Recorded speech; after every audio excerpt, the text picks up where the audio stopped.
Hey folks, it's Matt once again, and this time I'm doing sort of two reviews in one video, which I think makes sense in this instance because this is the 1922 F.W. Murnau directed film Nosferatu, which you can't see because of the glare, so which actually this stuff was sent to me by a very nice guy named David, which I thanked him for that, and he asked. Well, he said, it'd be cool if I reviewed at least one thing. And I'm like, that's fine. I'm going to review three things. Two of them right here. And next I'll review Shadow of the Vampire, which has a connection with this. And this was actually a 2-disc he sent me. Which the second disc is pretty much like an hour-long documentary. Well, a little bit talked about F.W. Murnau, which, to be honest, I wasn't really too interested in. I'm glad I have it for the collection. Wasn't really the most interesting documentary. But the film itself, again, is a 1922 silent film.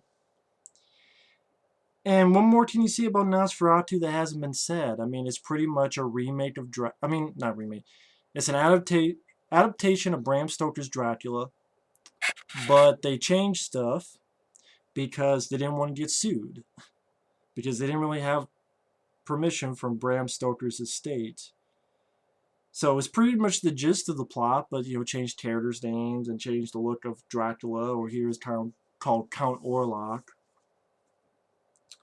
And he looks different with the the rat type of qualities to his face by this actor played by Max Schreck, which I think that's the character named Christopher Walken had in Batman Returns.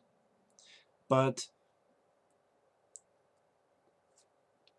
pretty much the same that you would later see in 1931 film Dracula, which I do like, with Bela Lugosi, where, and of course it's a German film, F.W. Murnau directed it, and it's a guy who has a woman, and this other guy goes, hey, go over here, overseas, talk to this guy, he wants a house around here. The guy goes over, villagers are like, oh no, don't do that, don't go up there. They won't take him. Then they do take him only so far. Then Dracula, or Count Orlok, comes in a stagecoach, takes him to the castle, sits down, cuts his finger. Vampire looks, like he wants to suck something. Nosferatu then eventually tries to lick the guy's finger, and the guy, of course, freaks out. Of course, one would run away right then, but he doesn't, he stays. And then the movie kind of fucks around. Guy stays there. And that's, I remember in, like, Bela Lugosi's Dracula, which of course came out later than this one, that, I don't want to say it moved faster, but it seemed like there was, I don't know what maybe not. Maybe I'm thinking of something, I don't know. It just seemed like this one just dragged more. I mean, it came out before Dracula, but it just seemed like this one kind of dragged. But I respect it for what it did, because it was 1922, and, seeing the look, just that look is very memorable look. And I thought the director did a really good usage of shadows and lighting. Like when the lead guy finds sort of, Nosferatu's crypt, and the guy just standing there staring in this sort of place of living.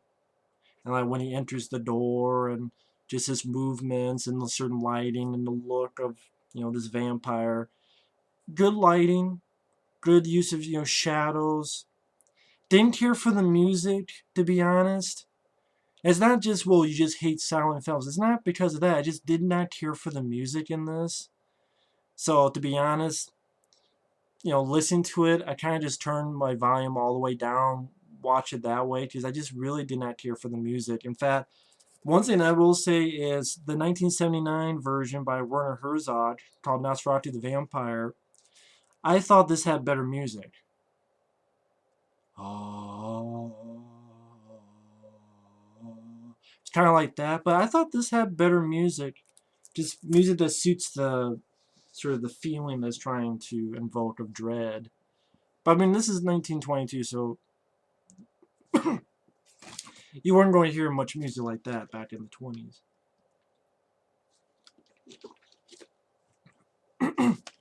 But I'm not going to rant on it because it's not because, well, it's a popular film. If you rant on it, you'll get bitched out. I didn't like The Exorcist, and I talked about in my review. Whenever I review the original Night of the Living Dead, I want to talk about how I don't like that film either. Because I don't. I respect it, but doesn't mean I have to like it. I admit those. This one, though, I mean, this one is a little bit more leniency because it's a 20s film.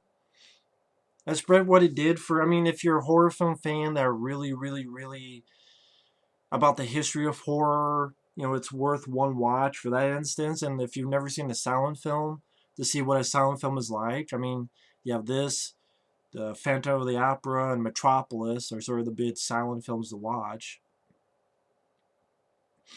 And I do have the Phantom of the Opera and Metropolis. Those are actually two items I got during Christmas. But Nosferatu is nice to have for the collection. Just, I have a lot of other horror films. And, again, there's certain images that you remember seeing in old videotapes or clips about horror movies. Like when the guy slits his thumb on acid, he has sort of that look with it and structure with his hands. And he does kind of look like the guy they would use later in Salem's Lot. The way the vampire looks. Obviously, this must have been a bit influence for Salem's Lot, Stephen King.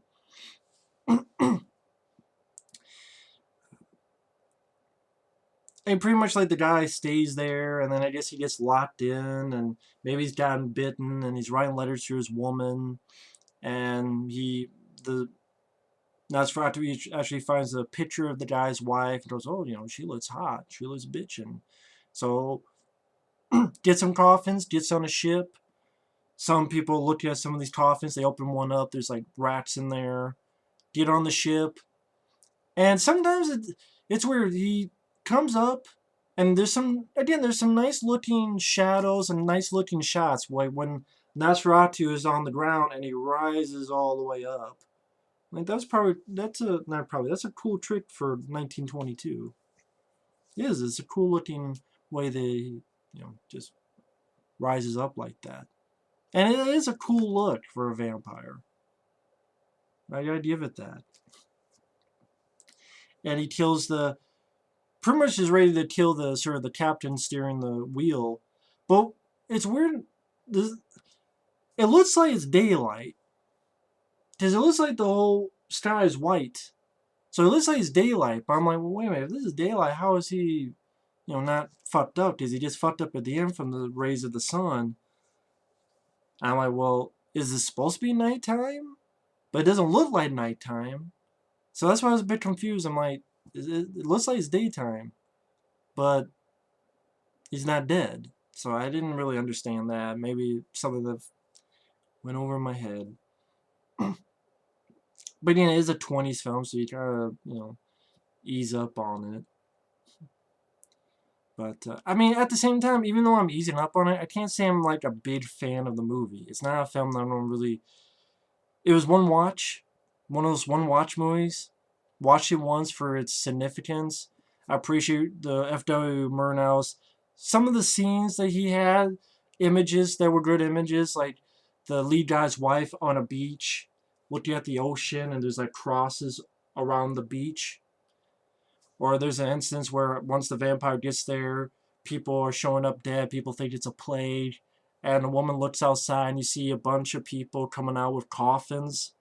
Kind of like, think of this shot, a bunch of people with coffins going down the street like this. That's pretty good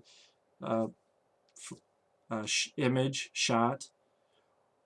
Or she looks out the window and the vampire is across the street in another building, and he's like about this big, and you see like his shape of him from that far away, like this far away. You just see a little shot of him. And of course, the one that a lot of people remember is when apparently she has to sacrifice herself because knows that Nosferatu has a thing for her. And when the vampire approaches, people remember the shadow of Nosferatu across the wall and his hand coming up to reach the door, and he sucks on the woman, and she sort of keeps him there so that he's so concentrated on that the doesn't realize that the sun's come out, and he sees it. Oh, and he fades away. And then the lead guy comes in, and I believe the girl's dead, and sort of the movie ends. And throughout, you have this guy who I believe is the Renfield type of character, the guy who had sent the lead guy off. He's going kooky and crazy, and master, master, and he escapes, and people chase him, and sort of this uh, sort of witch hunt. I mean, the film itself, not much I can do. I can't really say much about the acting because it's a silent film. I mean, how can you talk about the acting in a silent film when it's a silent film? You can't hear the dialogue, obviously, and there's a lot of moments throughout this where it's pretty much pages of a book where you're just reading, not just reading what people are saying, but reading, kind of like if nowadays it would be done with narration, but instead they gotta give you text from a book. So it was a different time, obviously. Not a film that I usually watch, and not a film I've usually seen. I haven't seen that many silent films. It was worth one watch just to see the photography, just to see the use of shadows, the cool look of the vampire, and just the fact that, okay, I have seen Nosferatu once at least. And I'll keep it there. Definitely great for my collection, so I'm glad I have it. And again, the reason I wanted to review the 1979 version is that plot-wise, it's pretty much the same movie. It is pretty much the same movie. There's little differences. Like, for example, take everything I said about the movie, but on the boat, it does look like it's at night, so I wasn't confused by it, as it was in the original. Other little instances, that you actually use Dracula, that you actually use Renfield, that you actually use the names. What else is there? There's at the very beginning of the film, you see sort of these mummified corpses leaning against a wall through the opening credits. The very end, she does the same thing, sacrifices herself, but the vampire, played by Klaus Kinski, he doesn't fade away. He like clutches himself and falls down, and then the Van Helsing type of character, who's a doctor, goes up, get the idea that he's stabbed him, comes back, and actually the difference is in this one, at the end, the lead guy was bit, but he's turned. In fact, he tells the townspeople, "Look, he killed someone. Look at the stake. There's blood on it." And they take Van Helsing away to jail. And the guy's a vampire, says there's much work to do, and he rides off into the desert pretty much, or pretty much just rides off just to do evil things. So you do little differences like that, but it's pretty much the same plot, the same everything I talked about. You even have the shot with the woman on the beach with crosses on there. When she's going around, the little difference is that there's people sort of eating in the middle of the road, and there's like rats everywhere. You see a lot more rats everywhere. And again, I can't say, granted, pacing wise, it's slow, different kind of movie. So it's not like a film I'm a big fan of. It's not, and this comes from a guy, I enjoy 2001: A Space Odyssey. I enjoy Statue of the Motion Picture. It's not because I hate slow-paced movies. It's just, I'll say this, I like the music to this more than the original. And I really like Klaus Kinski. I thought Klaus Kinski and Werner Herzog, I know they did quite a few films together. And there's even something called The Best Fiend, which is kind of like a dark documentary, which I need to give that a watch sometime. Because Klaus Kinski, so many stories about how crazy motherfucker he was. And of course, I've seen him in films like Creature. He was in a bit role in The Soldier. been a lot of films. But I thought Klaus Kinski did a great job as Dracula. Not only a very good look, but he just acted very well. And this is actually a German production, so the dialogue is in German with subtitles, which I was fine with because, you know, have more natural, instead of a dub that sounds awkward, it's more natural voice. But okay, I like the music, I like Klaus Kinski, and there's some good looking shots. There's some good looking shots. A moment where Klaus Kinski's Dracula comes out, and you see some lighting and goes to our lead character. In the last shot, when the lead character who's turned is riding off, and there's like sand blowing, and you know the sky turns from bright to dark and like storming. You know, the mummified corpse is leaning against the wall at the beginning of the film. There is some good looking shots. There's some good looking shots. Again, I like the music. I think it fits better here. I like the music in this more than the original. I like Klaus Kinski more. But, you know, I did respect his, you know, Max Schreck was the first. But it's hard to compare because you weren't allowed to hear him, obviously, because it's a silent film. Here you can actually hear him and have him talk. I would say I like the ending to this more than the remake. I didn't care for the lead character turned to a vampire. I didn't like the guy. I didn't give a shit. But just story-wise, I'm like, okay, it's... well, what did I say? I guess I'm just a sucker for happy endings. Sue me. But, I mean, not much more I can say about it than that. It just was pretty boring at times.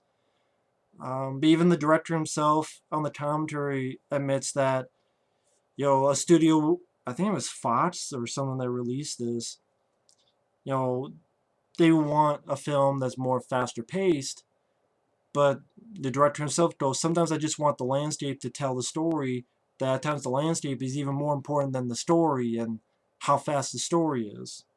I'm like, okay, that's your prerogative, but, you know, sometimes when people think it's boring, you know, they'll think it's boring. But it's not the worst films I've seen. At least you can say, before Klaus Kinski showed up, I really didn't care for it at all. When Klaus Kinski showed up, I liked his performance. I liked, you know, I liked seeing him. I liked, again, some of the shots and the music. But that's pretty much it. Like, Isabella Adjani, take her, leave her, put her on a porch, I don't care. The other acting, like Van Helsing, not really a strong character. I would say Van Helsing's a strong character. I like his character in Bela Lugosi's Dracula, and I like Bela Lugosi as well. I'd probably say I'd put Dracula above these, because I like Bela Lugosi, and I like the Van Helsing guy. I forget the actor's name. I had problems with that film, but I would put that over these. But again, God damn it, ate popcorn, so I got a damn kernel. And not the KFC kernel. God damn it. Wow, random moment. But, you know, Werner Herzog, guy who makes beautiful photography. Klaus Kinski, crazy guy who, you know, gave a good performance. But it's not really a film I'm going to see myself rewatching a lot, because it's pretty slow paced and I thought pretty boring. And just, I don't know what more I can say about than that. It's sort of just, it is what it is. It's, between the two, it's hard to pick because this had a better usage of shadows and lighting and that type of mood. But at the same time, I liked the music, and Klaus Kinski was able to give him more of a performance, just the fact there's sound alone. So I liked his role in this. I'm kind of even on which I like more or less. And even then, both, they're not films that I loved. They're films that, to be honest, I was pretty bored with. But at the same time, I can't rant and rave because there are stuff I liked about it, and I respect the 1922 film for what it did, and the remake. At least I thought Klaus Kinski was good. I thought the makeup on him was actually pretty good, and But at the same time, I just found I was pretty bored by it. You know, pretty uneventful. It was kind of like just waiting around, waiting for something to happen at times. I'm not saying it needs to be a fucking action bit every 10 seconds, but it just, I don't know. They are what they are. Can't say I'm a big fan of them. Okay at best, but at the same time, I can't say I'm a big fan of it. So but I'm not gonna say I hate them either. They were there. They were there. I'm not gonna rewatch. It was. I'm glad I saw them once, but am I ever gonna see them again? Uh, Probably like years later. What was that Nosferatu? I'll pop them up, watch them again. That sort of feeling. But I'm glad I have them for my collection. I'm glad to have seen them at least once. At least to check out Klaus Kinski's performance, some of the nice usage of lighting or shadows or photography. Uh, but that's all really I could say about those films. But either way, thanks for watching. Take care, and next time I will review Shadow of the Vampire with John Malkovich and Willem Dafoe. Once again, thank you, David, for sending these. Thanks for watching. Take care, and we will see you later. Bye-bye.